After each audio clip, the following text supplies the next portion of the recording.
तो रावण विद्वान तो बन गया था पर विद्यावान नहीं बन पाया। उसका अभिमान उसके सामने बार बार अड़ जाता था। और भगवान शिव जानते हैं कि रावण मुझे लंका में लेकर जा रहा है, ये इसकी अहंकारिता है, ये इसका अभिमान है, क्योंकि मैं पहले आजमा चुका हूं। एक बार देवादिदेव महादेव आनंद के साथ कैलाश पर्वत पर विराजमान थे।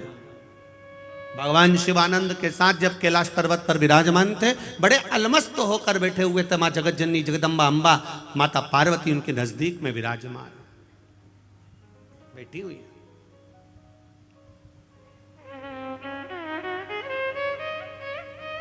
विशर्वा बाबा के पुत्र कुबेर भी हैं और विशर्वा बाबा के पुत्र लंकाधिपति रावण भी।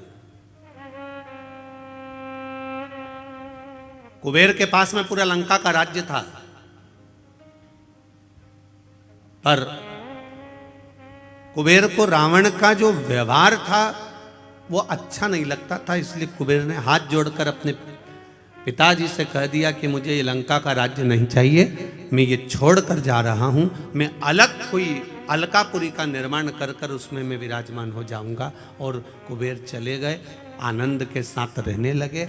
जब रावण की सत्ता लंका पर आ गई और लंका पर जब सत्ता आई, जब वैभव प्राप्त हो गया, तब रावण ने उपद्रव मचाना प्रारंभ कर दिया, क्योंकि अभिमान इतना समाया हुआ था, अहंकार इतना समाया हुआ। एक बात अपने जीवन में उतार कर रखिएगा,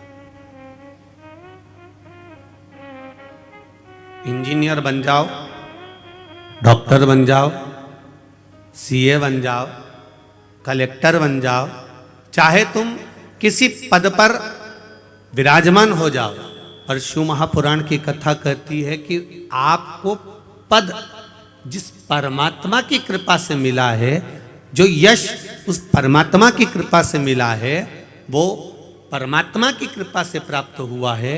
इसलिए पद और प्रतिष्ठा पाकर आप अहंकार में मत डूब जाना, क्योंकि अहंकार में तीन गए, धन वैभव और वंश।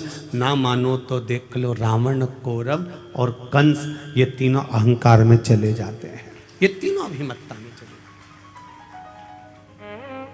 रहे। आप इंजीनियर बनिए मना नहीं, आप कलेक्टर बनिए मना नहीं, आप एसपी बनिए मना नहीं, आप डॉक्टर बनिए मना नहीं है, पर कहीं इतना अभिमान, इतना अहम, इतनी अहंकारिता हमारे भीतर प्रकट ना हो जाए कि जिसके बल पर हम पुनः फिर नीचे आ जाए। वो अभिमत्ता हमारे भीतर नहीं आना चाहिए।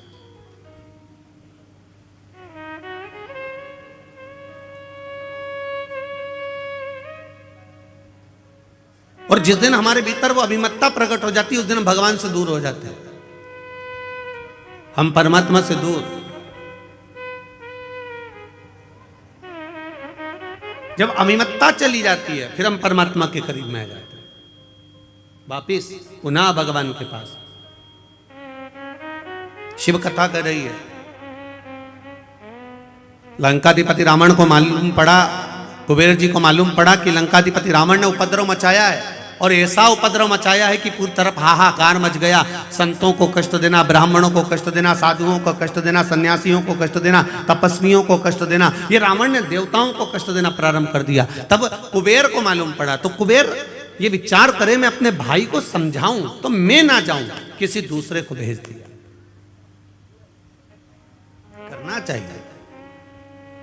परिवार यदि टूट रहा है,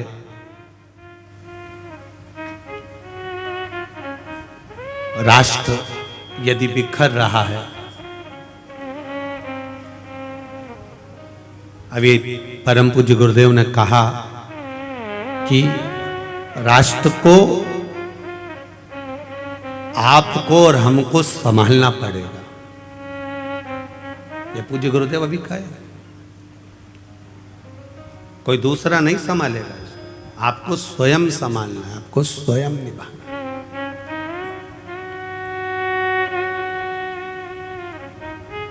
संत हो, सदगुरु हो, तपस्वी हो, ब्राह्मण हो, सन्यासी हो, साधक हो, उपासक हो, वो संभाल लेते हैं।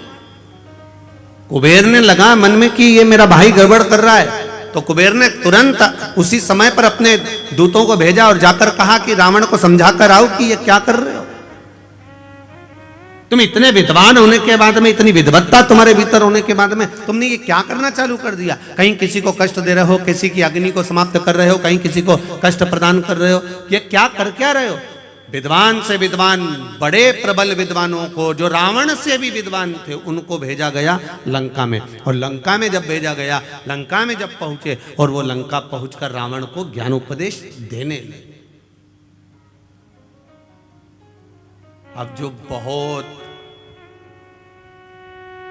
कंजरी वालों, थोड़ा ध्यान लगा कर सुनना, और जितने भी कंजरी की दीदी उन बैठी है ना, सब जरा ध्यान लगाइएगा। जितनी भी जीजियां बैठी और जितने जीजा उन बैठे, वो भी थोड़ा ध्यान लगाइएगा कि